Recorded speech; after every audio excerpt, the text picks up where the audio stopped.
सभामुखज्यू, यो समयको लागि धन्यवाद छ। मैले त नाम लेखाएको थिएन, आज बोल्नु पर्दैन होला भनेको नाम बोलाउनु भएकोमा। र आज 5 मिनट दिनुभएको छ, यो चाहिँ आजलाई पुग्छ।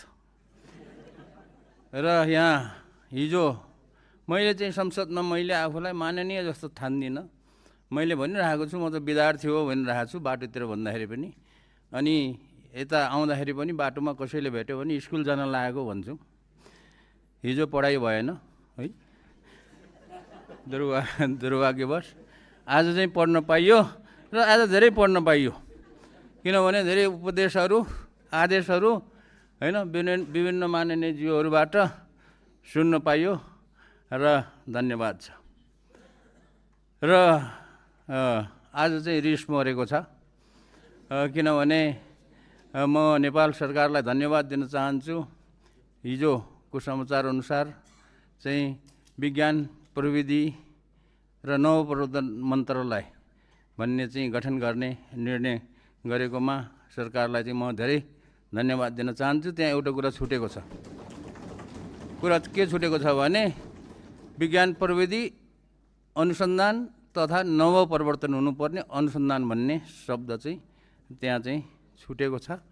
र अब म औपचारिक रूपमा के अरे मेरो श्राप चाहिँ फिर्ता लिन चाहन्छु। र यो किनभने यो म चाहिँ अलि मलाई झट्टकै रिस पनि उठ्छ अनि फेरि रिस छिटै पनि हराउँछ।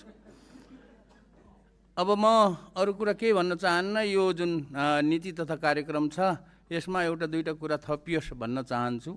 र त्यो थप्ने कुरा चाहिँ के हो त भन्दाखेरि अब मन्त्रालय त गठन भयो, मन्त्रालय आफैले त काम गर्दैन। मन्त्रालय सञ्चालन गर्नुको लागि त्यसमा निश्चित बजेट चाहिँ आउनु पर्यो। त्यो निश्चित बजेट भनेको मेरो चाहिँ अहिले कति वर्ष भयो, 3-4 वर्ष भयो, मेरो अडान के छ त भन्दाखेरि पुँजीगत खर्चको 1% होस्। यो पुँजीगत खर्चको 1% बजेट छुट्याउने व्यवस्था गरिनेछ भनेर यो चाहिँ उसमा चाहिँ यो नीति तथा कार्यक्रममा आओस् र त्यही अनुसारको बजेट छुट्याओस्। अब त्यतिले जति पैसा आउँछ अब जति सकिन्छ त्यो चाहिँ गरौँला। यो किन भनिरहेको छु भने विकसित देशहरूले इजरायलले आफ्नो GDP को 5% बजेट रिसर्च एन्ड डेभलपमेन्टमा खर्च गर्छ। कोरियाले 4.5 यस्तै गर्छ।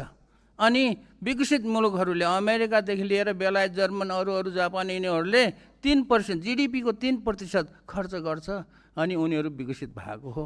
हामीले GDP को 1%